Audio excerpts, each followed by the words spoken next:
Bread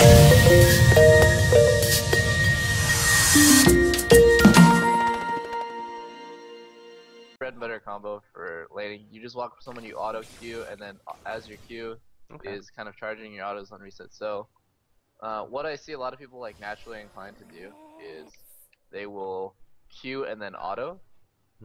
If you think about it, you're kind of wasting your auto attack cooldown. Your auto attack also has a cooldown. That's how you should think about it, and you're kind of not utilizing the full rotation of your auto cooldown by not autoing first. So like, it's way smoother to just do this. Like, right as your auto comes out, you Q, and then right after your Q is done casting, you have another auto. So that's probably the biggest like rookie mistake I see Lucians do, is they'll just walk up to someone and they'll Q first. Like, always do this. That makes way more sense, it does way more damage.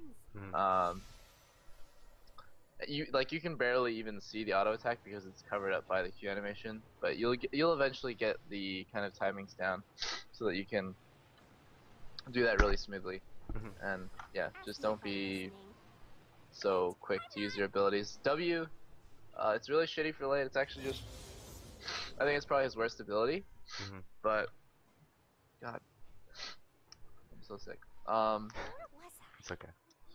You can use it in a lot of ways. So first way, when somebody's kind of far away, people don't really buffer it into E. You should always buffer your W into E, and what that means is you hit W, and the millisecond you can stand way farther away, like probably like 300 range away.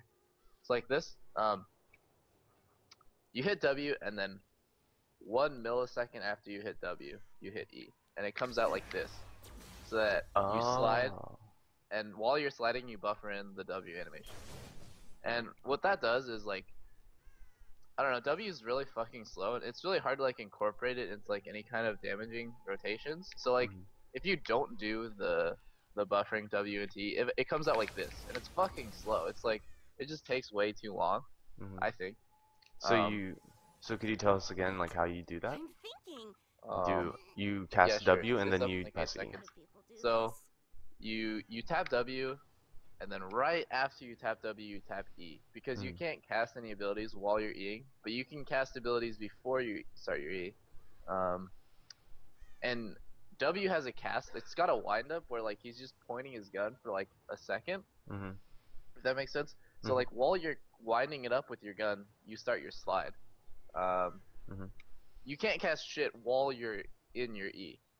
So you just have to cast it right before, and it comes out like that, and then you can start autoing immediately. Otherwise, you come out of your E and you're still locked, and then you press W right after you're done sliding, and you're locked in your W animation, and you can't auto attack. You can't even like use the W because it's so fucking slow.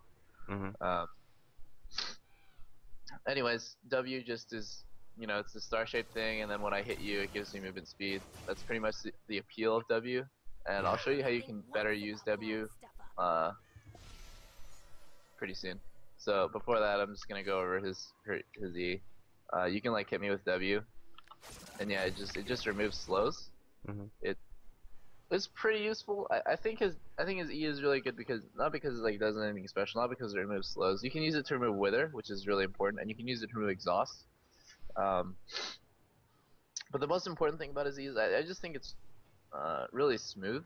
It's not like a Caitlyn E where it's kind of wonky, or like a slow Estrastana jump. Like, it's really smooth, so you can like, you know, it feels nice to use. It's really fast, it's really responsive, and you can go over a lot of ledges, but people kind of tend to fail the whole ledge thing.